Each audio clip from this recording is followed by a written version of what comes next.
Bismillahirrahmanirrahim. Assalamualaikum warahmatullahi wabarakatuh. Saya Syamira Insyira binti Syamsul Nizam daripada unit PAI 2, ambilan Jun 2023 akan membentangkan tentang analisis terhadap dalil dan nakli Al-Quran dalam menerapkan akidah serta menilai sejarah pemikiran akidah. Mari kita mulakan. Yang pertama sekali, saya akan menerangkan tentang sejarah pemikiran akidah bermula daripada zaman Rasulullah dan berakhir pada zaman Bani Umayyah. Sejarah pemikiran akidah bermula pada zaman Rasulullah. Pada zaman Rasulullah, para sahabat menerima terus segala ajaran yang dibawa oleh Rasulullah tanpa banyak persoalan. Para sahabat juga akan terus menemui Rasulullah sekiranya ada persoalan atau sebarang ketidakfahaman tentang ajaran yang disampaikan oleh Nabi. Kepercayaan umat Islam zaman Nabi Muhammad sangatlah kukuh dan teguh kerana mereka memahami Al-Quran dan As-Sunnah yang berbahasa Arab, iaitu bahasa mereka sendiri. Pada zaman Rasulullah juga tiada sebarang permasalahan akidah kerana wahyu masih lagi diturunkan ketika itu. Sejarah pemikiran akidah bersambung pada zaman para sahabat. Zaman para sahabat terbagi kepada 4, iaitu pada zaman Khalifah Abu Bakar, Khalifah Umar, Khalifah Uthman dan Khalifah Ali. Pada zaman Khalifah Abu Bakar dan Khalifah Umar, akidah agama Islam adalah sama seperti pada zaman Nabi Muhammad SAW. Kerana hal ini berlaku kerana mereka sibuk menghadapi peperangan dalam usaha mempertahankan kesatuan agama Islam. Pada zaman Khalifah Uthman dan Khalifah Ali pula, umat Islam menjadi terpecah kepada beberapa puak ataupun kumpulan yang tidak rasmi setelah kematian Khalifah Uthman. Hal ini kerana mereka masing-masing ingin mempertahankan kefahaman mereka sendiri. Pada zaman Bani Umayyah, umat Islam terbagi kepada 7 kumpulan, iaitu Sunni, Khawarij, Syiah, Mu'tazilah, Murji'ah, Jabariyah dan Qadariyah. Pada zaman sekarang pula, terdapat beberapa pemikiran akidah yang terpesong seperti sekularisme, humanisme, agnotisme dan etisme. Sekarang saya akan berkongsi tentang metodologi Al-Quran dalam menerapkan akidah. Metodologi Al-Quran dalam menerapkan akidah terbagi pada 4, iaitu membebaskan akal daripada paksaan dan taklid. Yang kedua, menggunakan akal untuk berfikir dan menganalisis menerusi alam nyata. Yang ketiga, mendedahkan kepercayaan batil dan mengisbatkan kebatilannya. Yang keempat dan terakhir, membentangkan akidah yang benar dan mengisbatkan kebenarannya.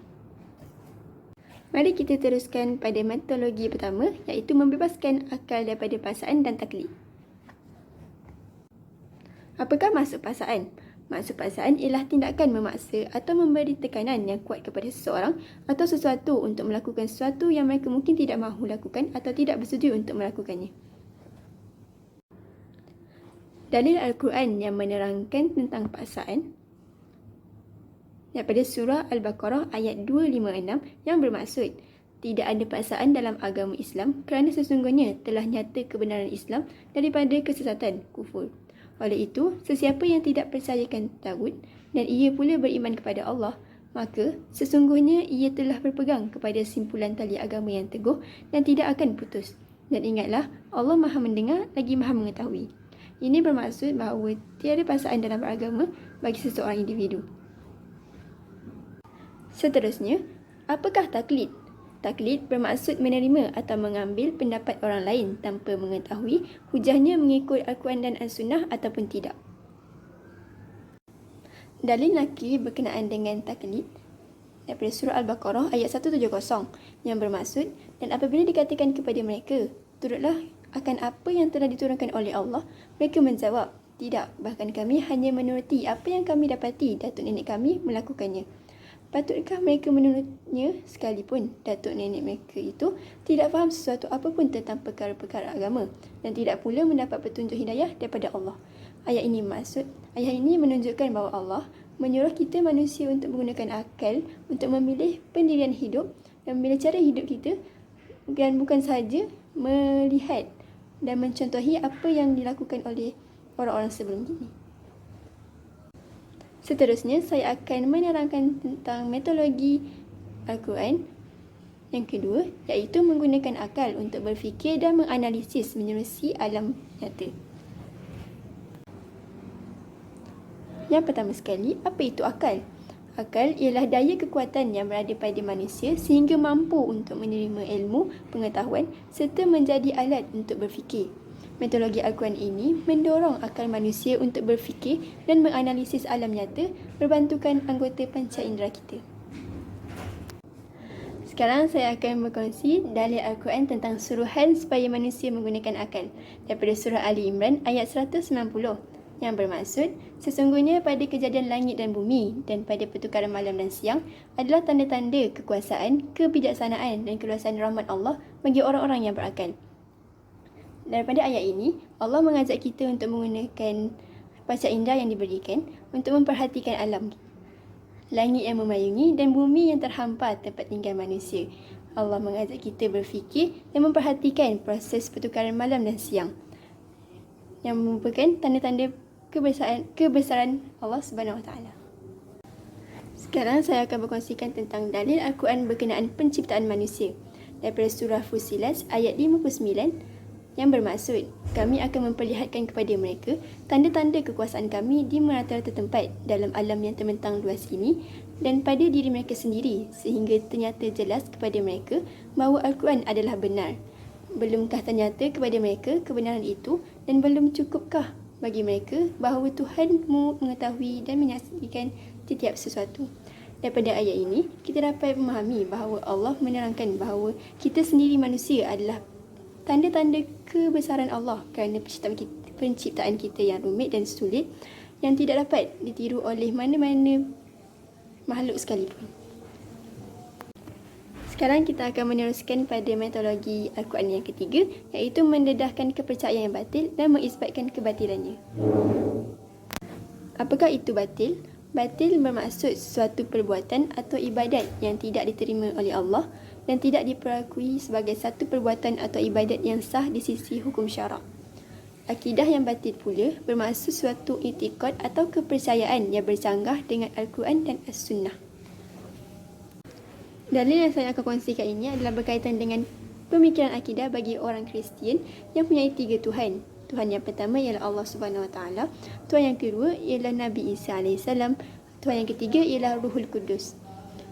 Dalil yang berkenaan dengan kepercayaan ini adalah pada surah At-Taubah ayat 30 yang bermaksud dan orang-orang Yahudi berkata Uzair ialah anak Allah dan orang-orang Nasrani berkata Al-Masih ialah anak Allah. Dalil yang mengisbatkan kebatilannya ialah pada surah An-Nisa ayat 171 yang bermaksud sungguh Al-Masih Isa puteri Maryam itu adalah utusan Allah dan yang diciptakan dengan kalimatnya yang disampaikannya kepada Maryam dan dengan tiupan roh daripadanya. Ini bermaksud bahawa kepercayaan mereka adalah batil kerana Nabi Isa itu sendiri adalah utusan Allah ataupun Nabi Allah.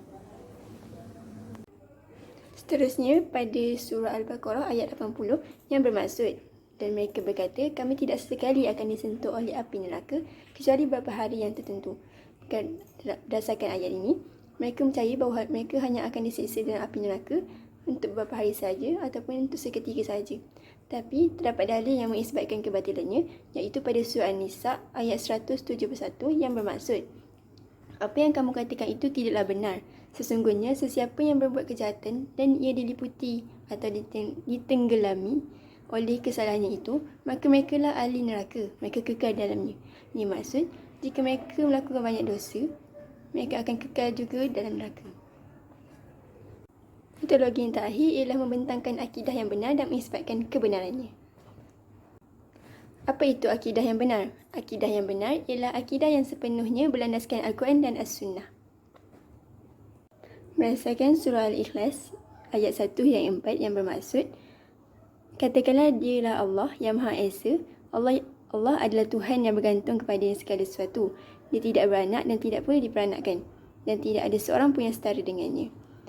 Ayat ini menjelaskan tentang pokok pangkal akidah, punca daripada kepercayaan. Mengakui bahawa yang layak disembah hanyalah Allah dan tiada yang layak disembah melainkannya. Dikatakan kepercayaan itu adalah tauhid, bererti menyusun fikiran yang suci, murni, tulus, ikhlas bahawa tidak mungkin Tuhan itu lebih daripada satu. Dan juga dalil yang mengisbatkan kebenaran ini adalah pada surah Al-Anbiya ayat 22 yang bermaksud, sekiranya ada di langit dan di bumi Tuhan-Tuhan selain Allah, tentulah keduanya itu telah rosak binasa. Maka Maha Suci Allah yang mempunyai arsy daripada apa yang mereka sifatkan. Ayat ini mengajak kita untuk berfikir bahawa tidak akan ada pencipta melainkan Allah, dan yang Maha Kuasa mustahil berbilang.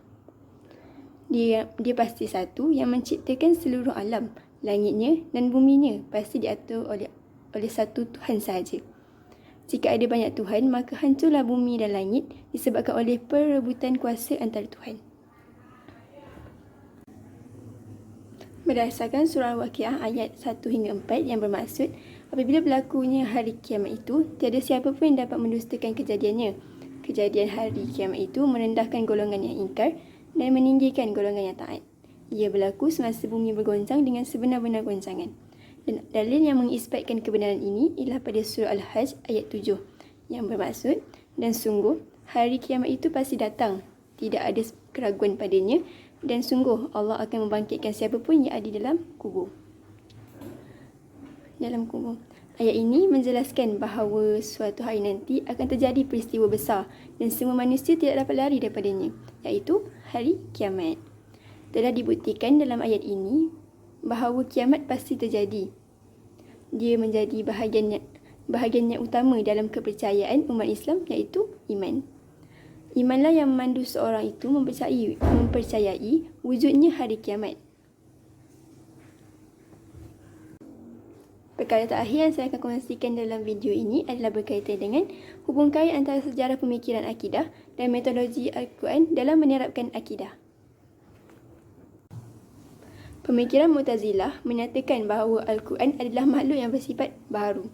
Tapi perkara ini adalah batil. Dan dalil Al-Quran yang mengisbatkan kebatilannya adalah pada surah Al-Baqarah ayat 81 yang bermaksud, bulan Ramadan yang padanya diturunkan Al-Quran menjadi petunjuk bagi semua manusia dan menjadi keterangan dan menjelaskan petunjuk dan menjelaskan perbezaan di antara yang benar dan yang salah. Yang ini bermaksud, Al-Quran bukanlah sebuah makhluk, tapi adalah sebuah petunjuk kepada kita umat Islam untuk menjalankan hidup kita. Pemikiran Mu'tazilah juga menafikan sifat pada zat Allah. Tapi perkara ini adalah perkara batil juga. Dan dalil yang mengisbatkan kebatilannya adalah pada surah Al-Fatir ayat 15 yang bermaksud, wahai manusia, kamulah yang memerlukan Allah dan Allah dialah yang maha kaya, tidak memerlukan sesuatu, maha terpuji. Ini maksud kita sebagai manusia perlulah mempercayai bahawa Allah mempunyai sifatnya yang tersendiri yang tidak akan dimiliki oleh seorang pun manusia. Yang terakhir sekali, pemikiran Mu'tazilah mengamalkan tindakan amar ma'ruf nahi mungkar yang terlalu ekstrim.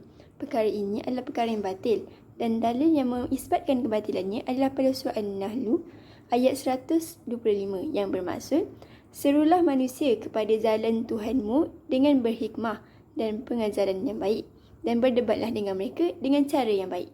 Ini maksud kita sebagai seorang manusia perlulah menegur ataupun mencegah seorang daripada melakukan sebarang kemungkaran dengan berhikmah dan cara yang baik. Kesimpulan daripada perkongsian saya ini adalah kita sebagai umat Islam perlu memelihara akidah agama Islam. Terdapat banyak cara untuk kita mempertahankan akidah kita, iaitu dengan menambahkan ilmu pengetahuan. Menambahkan ilmu pengetahuan ini dapat memelihara iman kita kerana kita dapat mengetahui apa yang salah dan apa yang benar. Dan kita juga boleh untuk bertukar-tukar maklumat dengan rakan-rakan kita ataupun bertanya soalan kepada orang-orang yang lebih arif tentang agama Islam. Ingatlah, kita sebagai umat Islam perlu sentiasa mempertikaikan diri sendiri secara berterusan ataupun secara istiqamah kerana ganjaran di akhirat nanti pasti akan kita dapati. Terima kasih. Sekian, terima kasih.